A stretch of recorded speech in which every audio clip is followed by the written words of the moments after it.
আমি বিছানায় শুয়েছিলাম, মনে হচ্ছিল তারা আসলে কিছুক্ষণ গল্প হবে। চোখ বন্ধ করে শুয়ে থাকলেও ঘুম আসছিল না, অপেক্ষা করছিলাম কখন তারা আসবে। প্রায় 1 ঘন্টা পরে কথা বলতে বলতে তারা ঘরে ঢুকল। খালা মাকে বলল, তুই কি মাঝখানে শুবি? মা মৃদু হেসে বলল, না, তুই মাঝখানে শুয়ে পড়। কিছুক্ষণ পর মৃদু কণ্ঠে কেউ ডাকল, তুই কি ঘুমিয়ে পড়েছিস? আমি চুপচাপ রইলাম, আর কিছু না বলেই, আজকের গল্পটা অনেক বেশি স্পেশাল, তাই কেউ মিস করো না। দয়া করে গল্পগুলো ভালো লাগলে ভিডিওটি লাইক, শেয়ার এবং চ্যানেলটি সাবস্ক্রাইব করো প্লিজ। আমার নাম কুনাল। বেশ কিছুদিন ধরে আমার খালার বাড়ি যাওয়ার সুযোগ হয়নি। খালা মাঝে মাঝে ফোন করতেন, কিন্তু সেই সময় আমি আমার মাস্টার্স ডিগ্রির ফাইনাল পরীক্ষার প্রস্তুতিতে খুব ব্যস্ত ছিলাম।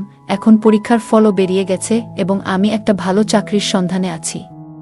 তবে খালার সাথে কাটানো মধুর মুহূর্তগুলো এখনও আমার মনে গেঁথে আছে। আমি প্রায়ই ভাবি খালার সাথে দেখা করার জন্য আবার কখনো যাব। কারণ খালা আমাকে অনেক ভালোবাসে। খালা দেখতে অনেক সুন্দর ছিলেন। তিনি একটু স্বাস্থ্যবান হওয়ায় তাকে আরও সুন্দর লাগে। তার হাতের রান্না করা খাবার খেয়ে কিছুদিন কাটানোর ইচ্ছায় আমি ঠিক করলাম যে এবার খালার বাড়িতে গিয়ে কিছুদিন থাকব। খালার সাথে অনেক সময় কাটাবো, অনেক গল্প করব। কারণ অনেক দিন থেকে খালার সাথে দেখা হয় না। অবশেষে আমার ইচ্ছা পূরণ হলো। একদিন আমার খালা ফোন করলেন আর মাকে বললেন, তুমি আর কুনাল 5 দিনের জন্য আমাদের এখানে চলে এসো। তোমার জামাইজি 7 দিনের জন্য শহরের বাইরে যাচ্ছেন। অনেক দিন থেকে তোমাদের সাথে দেখা হয় না। এই সুযোগে আমরা কয়েকটা দিন মজা করে কাটাতে পারব। কালকেই চলে এসো, আমি অপেক্ষা করছি। মা ফোন স্পিকারে রেখেছিলেন যাতে আমি কথাগুলো শুনতে পারি। আমার মায়ের নাম লিজা আর খালার নাম তানিয়া। সব কথা শুনে মা বললেন, ঠিক আছে তানিয়া, আমরা কালকেই আসছি। এরপর মা ফোনটা রেখে দিলেন। ফেব্রুয়ারি মাস ছিল, তাই বেশ ঠান্ডা পড়ছিল। মা বললেন, কুনাল, আমরা সকাল 11টার দিকে বেরোবো, যাতে ঠান্ডা একটু কম লাগে। তবে আমরা বাইকেই যাব। আমি মাকে হ্যাঁ বলে দিলাম। এরপর মা বললেন, আমি আমাদের দুজনের কাপড়গুলো গুছিয়ে নিচ্ছি। তারপর মা তার ঘরে চলে গেলেন। আমিও আমার ঘরে গিয়ে বিছানায় শুয়ে পড়লাম। বিছানায় শুয়ে ভাবছিলাম, যদি খালামাকে সব কিছু বলে দেয় আগের দিনের কথা, তাহলে কি হবে? আর যদি মায়ের সামনে খালা আমার সাথে কোনো কিছু করে, তাহলে পরিস্থিতি কেমন হবে? এইসব ভাবনা ভাবতে ভাবতে কখন যে ঘুমিয়ে পড়লাম বুঝতেই পারলাম না। কারণ খালা আমার বন্ধু মতো ছিল। তিনি আমার সাথে অনেক ফ্রি থাকত। পরের দিন আমি আর মা সকালবেলায় চা নাশতা সেরে তৈরি হয়ে গেলাম। ঠিক 11টা বাজে আমরা বাইক নিয়ে রওনা হলাম খালার গ্রামের দিকে। গ্রামের রাস্তা 3 ঘন্টার ছিল। আমরা দুজনেই নিজের চিন্তায় মগ্ন ছিলাম। শহরের সীমানা ছাড়ানোর পর কাঁচা রাস্তা শুরু হলো। বাইকের পেছনের সিটটা একটু উঁচু থাকায় মা বারবার আমার সাথে ধাক্কা খাচ্ছিলেন। আমি মাকে বললাম, ভয় পেও না মা, আমাকে শক্ত করে ধরে রাখো। মায়ের বাইকে চড়ার অভ্যাস কম, তাই মা এক হাতে আমার কাঁধ শক্ত করে ধরলেন আর অন্য হাত দিয়ে আমার পায়ের উপর আঁকড়ে ধরে বসে রইলেন। বাইকটা কাঁচা রাস্তায় একটু কাঁপছিল, তাই মা পেছন থেকে আমাকে আঁকড়ে ধরেছিলেন। রাস্তায় প্রচুর গর্ত ছিল, তাই আমি বাইকটা আস্তে চালাচ্ছিলাম। হঠাৎ একবার আমি একটি গর্ত এড়িয়ে চলার চেষ্টা করছিলাম, তখন বাইকের চাকা আরেকটি গর্তে পড়ে গেল। আমরা দুজনেই একটু উঁচুতে লাফ দিলাম। আমরা গাড়ি থেকে পড়ে গেলাম। মায়ের কোমরে আর পায়ে ব্যথা পেয়েছিল। এক মুহূর্তের মধ্যে এত কিছু ঘটল আমরা বুঝতেই পারলাম না। মা বললেন, কি ভয়ঙ্কর রাস্তাগুলো! মানুষ বাইকে কেমন করে এই রাস্তায় যাতায়াত করে কে জানে। আমি মাকে বললাম, মা, বৃষ্টির কারণে রাস্তার এই অবস্থা। আর একটু এগোলেই ভালো রাস্তা পাবো। মা হেসে বললেন, ভালোই হলো। না হলে আমি ভেবেছিলাম তোর খালার বাড়ি পর্যন্ত এরকমই রাস্তা হবে। মনের মধ্যে কিছু প্রশ্ন ঘুরছিল। যেমন, মা কি আসলেই সবকিছু বুঝেছেন? আর যদি বুঝেও থাকেন, তাহলে তিনি কেন হাত ছাড়লেন না, বরং আরও শক্ত করে ধরলেন? এসব ভাবতে ভাবতে আমরা গ্রামের কাছে পৌঁছে গেলাম। অবশেষে দুপুর 2টার দিকে আমরা খালার বাড়িতে পৌঁছে গেলাম। 15 মিনিট হয়ে গিয়েছিল। বাইকের শব্দ শুনে খালা উঠোনে এসে হাজির হলেন। আমাদের দেখে তার মুখে খুশির ঝিলিক ফুটল। তিনি তৎক্ষণাৎ মাকে জড়িয়ে ধরলেন, মাও তাকে শক্ত করে আলিঙ্গন করলেন। দুজনেই একে অপরের খবরাখবর নিতে ব্যস্ত হয়ে পড়লেন। অনেক দিন পর তাদের দেখা হলো। তারপর মা বাড়ির ভেতরে চলে গেলেন। এরপর খালা আমাকে জড়িয়ে ধরে বললেন, কি রে দুষ্টু, এত দিন হয়ে গেল, আসার নাম নেই। আর হ্যাঁ, তুই এত সাজগোজ করে কেমন করে এলি? এবার তোর মাকে সব বলতেই হবে, আর তোর বিয়ের কোথাও বলতে হবে, যাতে তাড়াতাড়ি তোর বিয়ে দেয়া যায়। আমি একটু দূরে সরে গিয়ে বললাম, কি বলছো খালা, এসব কি? খালা হেসে বাড়ির ভেতরে চলে গেলেন, আর আমি বাইক থেকে ব্যাগ নিয়ে ভেতরে ঢুকে পড়লাম। মা আর খালা তখন রান্নাঘরে গল্প করছিলেন। আমি ব্যাগ রেখে ফ্রেশ হতে চলে গেলাম। ফ্রেশ হয়ে কাপড় বদলানোর পর বড় ঘরে গিয়ে বসলাম। এদিকে মা আর খালা ডাইনিং টেবিলে খাবারের প্লেট সাজাচ্ছিলেন। হঠাৎ খালা আমাকে ডেকে বললেন, এসো, খেতে বসো। আমি তাদের সাথে বসে খাবার খেতে শুরু করলাম। খাওয়ার সময় বিভিন্ন বিষয় নিয়ে কথা হচ্ছিল। সবার সঙ্গে মজা করতে করতে খাওয়া শেষ হলো।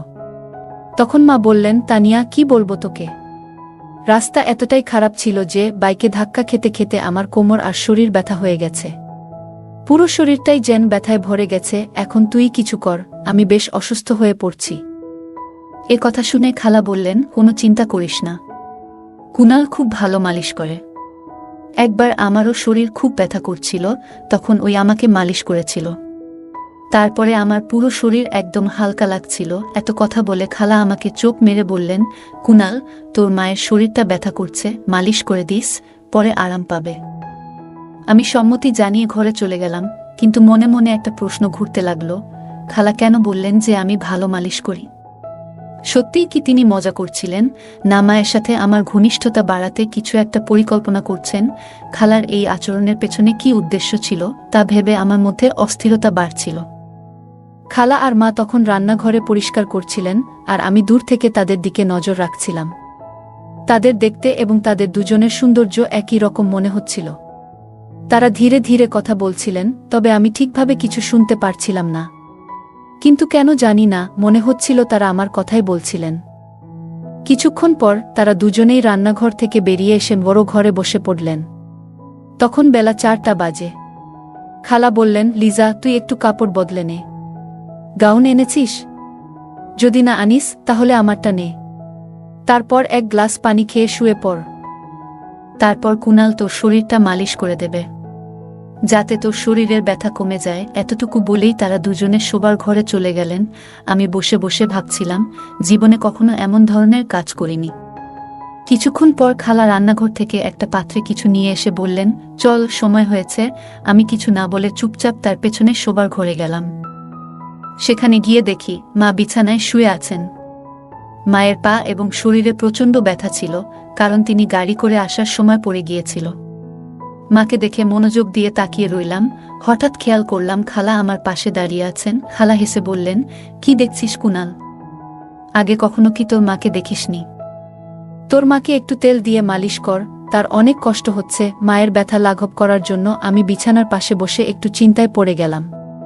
তখন খালা ছোট্ট একটা পাত্রে তেল এনে আমার হাতে দিলেন এবং বললেন, শুরু কর, পা থেকে শুরু কর।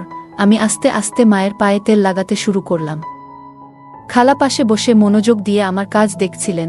যদিও আমি প্রথমে একটু সংকোচ বোধ করছিলাম, তবুও ধীরে ধীরে কাজটা চালিয়ে গেলাম, কারণ মাকে সুস্থ করতে হবে। আমার মনের ভেতর শুধু একটাই চিন্তা ছিল, মাকে সুস্থ করতে হবে। মা মুখটা একটু ঘুরিয়ে নিলেন। এরপর খালা একটু দূরে শুয়ে মাকে জিজ্ঞেস করলেন, কেমন লাগছে লিজা? মা বললেন, এখন কিছুটা ভালো লাগছে তানিয়া। তুই থাকায় আজ একটু ভিন্ন কিছু করলাম। তুই অনেক কিছু জানিস। খালা তখন মায়ের মাথায় হালকা চাপ দিয়ে বললেন, এত বাচ্চা সুলভ কথা বলছিস কেন?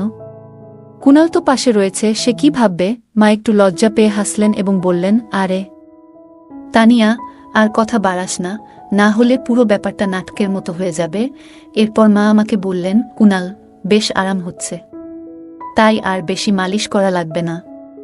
শরীরটা এখন বেশ ভালো লাগছে, মনে হচ্ছে ব্যথা কিছুটা কমে গেছে। তারপরেও আমি আর কিছুক্ষণ মালিশ করে দিলাম। প্রায় আধ ঘন্টা পরে মা শান্ত গলায় বললেন, এবার যথেষ্ট হয়েছে কুনাল, অনেক স্বস্তি লাগছে। আমি উঠে দাঁড়ালাম, তখন মায়ের পাশে দাঁড়িয়েছিলাম। মা হঠাৎ পাশ ফিরে শুয়ে পড়লেন। তখন খালা এসে বললেন, আরে লিজা, এখনো তো অর্ধেক মালিশ বাকি আছে। মা একটু লজ্জা পেয়ে বললেন, থাক তানিয়া, কুনালের সামনে এটা করতে একটু অস্বস্তি লাগছে। মালিশ শেষ হওয়ার পর মা বেশ ভালো বোধ করতে লাগলেন। আমরা সবাই বাইরে এসে একটু বিশ্রাম নিলাম। এরপর খালা আমাকে ডেকে বললেন, কুনাল, অনেক দিন হয়ে গেল, চল ভেতরে যাই, আমি রাজি হয়ে ভেতরে গেলাম, যেখানে আমরা সবাই মিলে খেতে বসলাম। খাওয়ার সময় খালা আমাকে জিজ্ঞেস করলেন, তাহলে কুনাল মায়ের মালিশ করে কেমন লাগলো? আমি হেসে বললাম, প্রথমে একটু অস্বস্তি হচ্ছিল, কিন্তু তোমার কথায় সাহস করে করলাম। খালা হেসে বললেন, দেখেছ, মা এখন অনেকটা ভালো আছে। আমি বললাম, হ্যাঁ, এটা তোমার কারণেই সম্ভব হয়েছে। খালা হেসে বললেন, তাহলে পরের বার আরও ভালোভাবে একটু মালিশ করে দিস, যাতে তার ব্যথা দ্রুত সেরে যায়, পারবি তো? আমি মৃদু হেসে বললাম, ঠিক আছে। আমিও চাই যে মা দ্রুত সুস্থ হয়ে উঠুক। খালা তখন শান্ত স্বরে বললেন, চিন্তা করিস না। আমার চোখ হঠাৎ আলমারির আয়নার দিকে চলে গেল। দেখি দরজার কাছে মা দাঁড়িয়ে আছেন, তবে খালা সেটা খেয়াল করেননি। আমি ভান করলাম যেন কিছুই দেখিনি। আবার আয়নার দিকে তাকাতেই দেখি মা আমাদের দিকে তাকিয়ে আছেন। কিছুক্ষণ পর আবার তাকালাম, মা তখন আর সেখানে নেই। খালা আমাকে জিজ্ঞেস করলেন, কি হলো কুনাল? আমি বললাম, মা কিছুক্ষণ আগে এখানে এসে দাঁড়িয়েছিলেন। এটা শুনে খালা হেসে বললেন, দারুণ, তাহলে সব ঠিকঠাক চলছে। এখন লিজা নিজেই আসবে। এরপর আমরা দুজনেই উঠে নিজেকে ফ্রেশ করে নিলাম। তখন বিকেল 4টা। আমি আর খালা দুজনেই প্রস্তুত হচ্ছি। আমি বললাম, খালা, আমি একটু বাইরে ঘুরে আসি। খালা বললেন, ঠিক আছে, কিন্তু তার আগে চা বানিয়ে দিই, তারপর যাস। আমরা ঘরে ফিরলাম, তখন দেখি মাও ফ্রেশ হয়ে বসে আছেন। খালা মাকে বললেন, লিজা, বসো, আমি চা বানিয়ে আনি, তোমার ভালো লাগবে। এখন আবহাওয়াও বেশ ঠান্ডা। মা হেসে বললেন, হ্যাঁ তানিয়া, চা বানাও। একটু গরম চা এখন ভালোই হবে। তবে তোমার কি ঠান্ডা লাগে না? মায়ের গলায় একটু মজার সুর ছিল। খালা বুঝে গেলেন মা কেন এমন বলছেন, তবে তিনি হাসি দিয়ে উত্তর দিলেন, আরে লিজা, আমাদের তো ঠান্ডায় অভ্যেস হয়ে গেছে। তোর শহরে কি আর এমন ঠান্ডা হয়? ঠিক আছে, আমি চা বানিয়ে আনি। তারপর খালা রান্নাঘরে গিয়ে চা বানিয়ে আনলেন, আর আমরা তিনজনে একসঙ্গে বসে চা খেলাম। চা খাওয়ার পর আমি বললাম, মা, আমি একটু বাইরে ঘুরতে যাচ্ছি। মা বললেন, হ্যাঁ যা, একটু ঘুরে আয়। তোরও হয়তো গরম লাগছে, তবে বেশি দেরি করিস না, তাড়াতাড়ি ফিরে আয়। আমি মাথা নেড়ে বাইরে বেরিয়ে গেলাম। হাঁটতে হাঁটতে নদীর ধারে চলে গেলাম। মনটা একদম শান্ত হয়ে গেল। একটা সুন্দর, শান্তিপূর্ণ প্রাকৃতিক পরিবেশে বসেছিলাম। ঠান্ডা বাতাস আমার শরীরে লাগছিল, আর আমি নানা বিষয়ে চিন্তা করছিলাম। কিছুদিন আগের ঘটনাগুলো ভাবাচ্ছিল। খালা আর আমি যা কিছু কথা শেয়ার করেছি, হয়তো মা কিছু জানে, কিন্তু মা কিছু বলেনি। সবকিছু যেন স্বাভাবিকভাবেই চলছিল। মাথায় একের পর এক প্রশ্ন ঘুরছিল। মা কি সত্যিই কিছু টের পেয়েছে, নাকি সব কিছু ঠিক আছে ভাবছে? এই সব চিন্তা নিয়ে কিছুক্ষণ বসে থাকার পর আমি উঠে দাঁড়ালাম। তখন বাইরে অন্ধকার ঘনিয়ে আসছিল, আর ঠান্ডা বাতাস আরও বাড়ছিল। ধীরে ধীরে বাড়ির পথে রওনা হলাম। বাড়ি পৌঁছাতে রাত প্রায় 8টা বেজে গেল। ভেতরে ঢুকে দেখি মা আর খালা রান্নাঘরে রাতের খাবার তৈরি করছেন। আমাকে দেখে মা মিষ্টি গলায় বললেন, আয় কুনাল, আগে গরম পানিতে হাত মুখ ধুয়ে নে, তারপর খেতে বসবি। প্রায় রাত 9টা নাগাদ আমরা সবাই একসঙ্গে খেতে বসলাম। খেতে খেতে আমি বললাম, খালা, এখানে ঠান্ডাটা অনেক বেশি। আমাদের ওখানে এমন ঠান্ডা হয় না। খালা মুচকি হেসে বলল, চিন্তা করিস না, আমার বাড়িতে হিটার আছে, তোকে ঠান্ডা লাগবে না। আমি বললাম, সত্যি?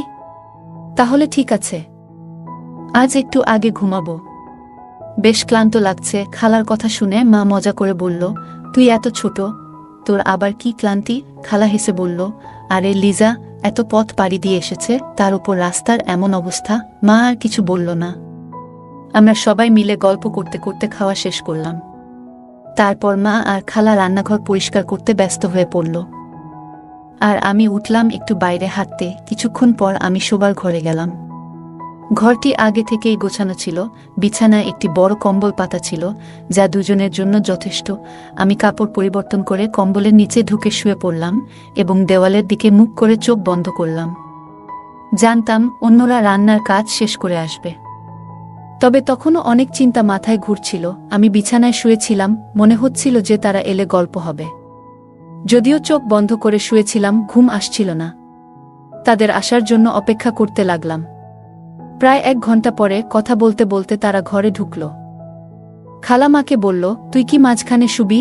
মা হেসে উত্তর দিল, না, তুই শুইস না মাঝখানে। এই কথোপকথন চলতে থাকলো, আর আমি চুপচাপ শুয়ে রইলাম। আমি শুয়ে থাকার ভান করছিলাম ওদের কথোপকথন শুনতে শুনতে। কিছুক্ষণ পর ঘরটা একদম শান্ত হয়ে গেল। আমি আস্তে করে কম্বল সরিয়ে দেখলাম ঘরের আলো নিভিয়ে দেওয়া হয়েছে। মনে একটু স্বস্তি পেলাম, কারণ সবাই ঘুমিয়ে পড়েছে মনে হলো। প্রায় 2 মিনিট এভাবে কেটে গেল, কিন্তু কোনো আওয়াজ শুনতে পাচ্ছিলাম না। আমি একটু সরে গিয়ে অন্যদিকে মুখ করে শুয়ে পড়লাম, কারণ নানা চিন্তা মাথায় ঘুরছিল। ভাবছিলাম, আমার নড়াচড়া কেউ লক্ষ্য করল কি? মা কি কিছু বুঝতে পারছেন? সব কি ঠিক আছে? ঠিক তখনই একজন মৃদু কণ্ঠে ডাকল, তুই ঘুমিয়ে পড়েছিস? তার স্বরে স্নেহের পরশ ছিল। আমি চুপচাপ রইলাম, যেন ঘুমিয়ে আছি, কিন্তু ভেতরে ভেতরে অস্থিরতা বাড়ছিল। তারপর বলল, ভালো করে ঘুমিয়ে পড়, সকালে সব কথা হবে। তার কথায় মনে অনেকটা শান্তি এলো এবং ধীরে ধীরে আমি ঘুমিয়ে পড়লাম। ঠিক তখন মা বললেন, এখন ঘুমিয়ে পড়ো, রাত অনেক হয়েছে। তার গলায় ক্লান্তির সুর ছিল। সবাই নিজের জায়গায় ফিরে গিয়ে শুয়ে পড়ল। মায়ের কণ্ঠে এমন কিছু ছিল যা আমাকে মানসিকভাবে শান্ত করেছিল। কিছুক্ষণ শুয়ে থেকে অবশেষে ঘুমিয়ে পড়লাম। সকালে ঘুম ভেঙে দেখি মা আগেই উঠেছেন। তিনি রান্নাঘরে চা তৈরি করছিলেন, আর পাশে অন্যজন বসেছিলেন। ঘরের পরিবেশটা একটু অন্যরকম লাগছিল। মা আমাকে দেখে মৃদু হেসে বললেন, চা খাবে? আমি মাথা নেড়ে সম্মতি জানালাম। তার হাসিতে ছিল অভিজ্ঞতা ও মমতা, যেন তিনি পুরো পরিস্থিতি বুঝে শান্তভাবে সবকিছু সামলাচ্ছেন। আমরা বেশ কয়েকদিন খালার বাড়িতে থাকলাম। খালার সাথে আমি আর মা অনেক হাসি ঠাট্টার মধ্যে দিন কাটিয়েছিলাম। অনেক জায়গায় ঘুরতেও গিয়েছিলাম। কিছুক্ষণ পরে মা খালার দিকে তাকিয়ে বললেন, আচ্ছা তানিয়া, আমাদের এখন চলে যাওয়া উচিত, অনেক কাজ বাকি আছে বাড়িতে। মা আর আমি যখন খালার বাড়ি থেকে বের হচ্ছিলাম, খালা হেসে বললেন, ঠিক আছে, তোমরা যাও। আমার স্বামীরও আসার সময় হয়েছে। বিদায়ের মুহূর্তে পুরো পরিবেশটা হালকা হয়ে গেল। আমি অনুভব করলাম মা কিছু না বলেও সবকিছু সুন্দরভাবে সামলে নিয়েছেন। মা আমার দিকে তাকিয়ে শান্ত স্বরে বললেন, কুনাল, জীবনে সবকিছুর একটা সীমা থাকে, আর সঠিক ভুলের পার্থক্য করা গুরুত্বপূর্ণ। তার কথাগুলো আমার মনে গভীরভাবে ছাপ ফেলল। সেই মুহূর্তে আমি সিদ্ধান্ত নিলাম, জীবনের প্রতি আমার দৃষ্টিভঙ্গি পরিবর্তন করব এবং নতুনভাবে জীবন শুরু করব। মায়ের ধৈর্যশীল ও শান্ত আচরণ আমাকে এমন এক শিক্ষা দিল যা অন্যভাবে উপলব্ধি করা সম্ভব ছিল না। খালার বাড়ি থেকে বিদায় নিয়ে আমি মনে মনে প্রতিজ্ঞা করলাম যে আমার চিন্তাভাবনা ও কাজকে সঠিক পথে পরিচালিত করব। মায়ের স্নেহ, তার মনের গভীরতা এবং তার বলিষ্ঠ চিন্তাশক্তি আমাকে জীবনের নতুন দিশা দেখিয়েছে। আমি এখন ভবিষ্যতের দিকে আরও আত্মবিশ্বাস ও আশার সঙ্গে এগিয়ে যেতে প্রস্তুত। তার কিছুদিন পর আমার একটি ভালো চাকরি হয়। এখন আমি সব চিন্তা বাদ দিয়ে মন দিয়ে চাকরি করতে থাকি, আর আমার পরিবারের সব দায়িত্ব নেই। এখন আমার মা অনেক খুশি আমার উপর। গল্পটা কেমন লাগলো জানাতে ভুলবে না। আরও মজার মজার রোমান্টিক গল্প শুনতে চাইলে ভিডিওটি লাইক, শেয়ার এবং চ্যানেলটি সাবস্ক্রাইব করতে এবং বেল আইকনটি ক্লিক করতে